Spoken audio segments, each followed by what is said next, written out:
There was one very large problem at the end of World War II that eclipsed all others. There was no winner.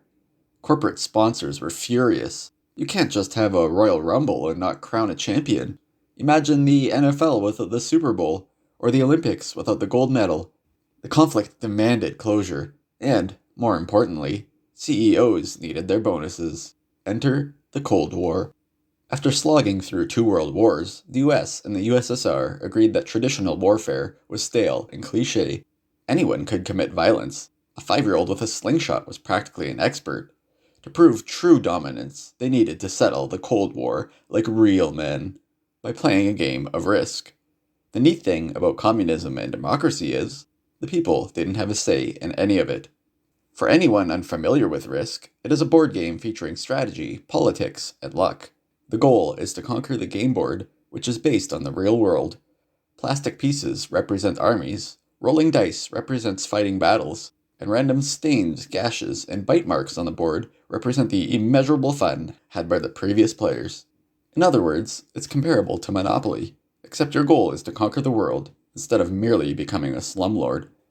Before the game started, neutral countries needed to be consulted and reassured. Any actions taken by the players in the game were purely strategic and did not represent real-world aspirations. For example, if the US invaded South America on the Risk board, it did not mean they intended to send over a carrier fleet and occupy the continent in real life. Knocking out an elected government and installing a puppet dictator was much cheaper. The Soviets took the same oath as a formality, but not even they pretended to believe it. Next came the regulations. To preserve the integrity of the game, dice manufacturing was overseen by both parties in a neutral location. The game pieces were inspected for polonium, and the cigars were checked for explosives.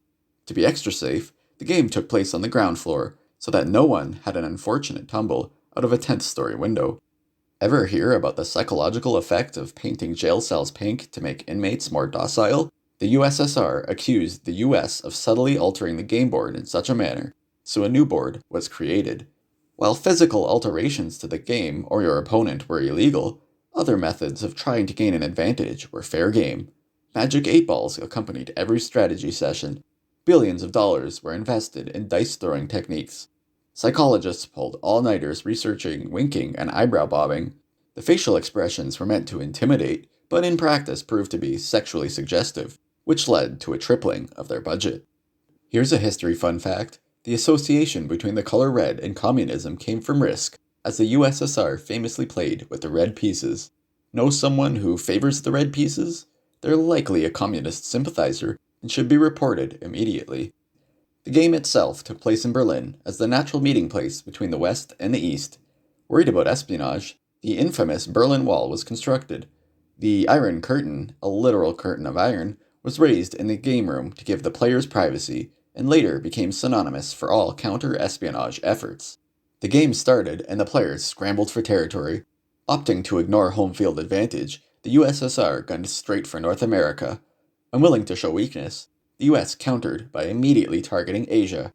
It was a highly debated opening, and some considered the game to be over before it started. Of course, the opinion depended solely upon a person's political party. Smaller players like Britain and China filled in the rest of the board, and the game got underway. Years passed, rules were misquoted and misunderstood. Cheeto dust got everywhere. Of course, no game would be complete without a healthy dose of backstabbing. The most famous when Britain rage quit over an argument about which pizza place to order from, and threw everything they had behind an ambitious, yet ultimately unsuccessful attack against France. This surprised even the French, as they had planned to surrender. One by one, players were eliminated, until, like a Hollywood script, only the Titans remained. The Soviets and the Americans each owned half the board. A climactic ending seemed imminent. They sized up their armies, performed rudimentary calculations on their fingers, blew on the dice for good luck, and promptly passed their turns. The next battle might decide the fate of the entire world. Better to do nothing than risk it all. Who needs that kind of failure on their resume?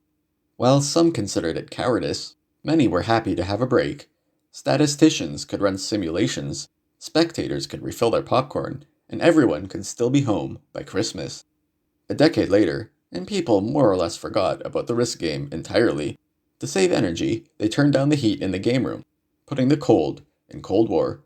It's not that the people didn't care, but even amphetamines can't keep people interested in geopolitics.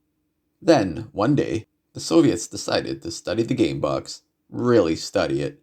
They didn't find the strategic solution they were hoping for, but something equally valuable, a life lesson. What's a risk game without risk? The US didn't see it coming. Red Army troops swarmed across the Bering Strait and the Atlantic Ocean, overwhelming American defenders and denying key territorial bonuses. With momentum fully in the Soviets' favor, their victory seemed inevitable. Unfortunately for the Russians, literally nothing else matters if the dice decide to hate you. It was a string of bad luck not seen since Scrat in the historically accurate movie Ice Age. Some called it an act of God, others called it blatant cheating. New dice were manufactured with Soviet oversight, but nothing could stop the tide. The Red Army was forced back and kicked out of the Western Hemisphere.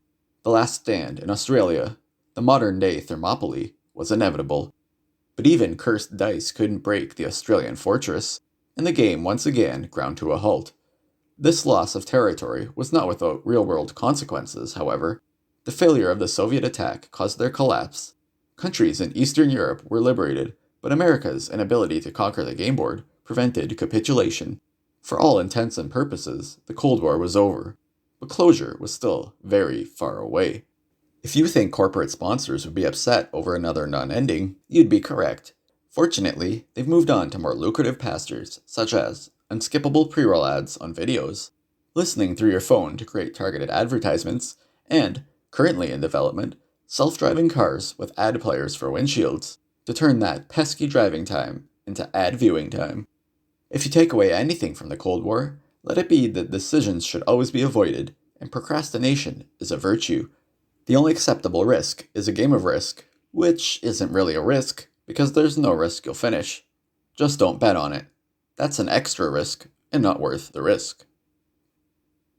Are you cursed with too much money? Burdened with too much free time? Good news! I'm an author, and my satirical fantasy books are just what you need. Links are in the description.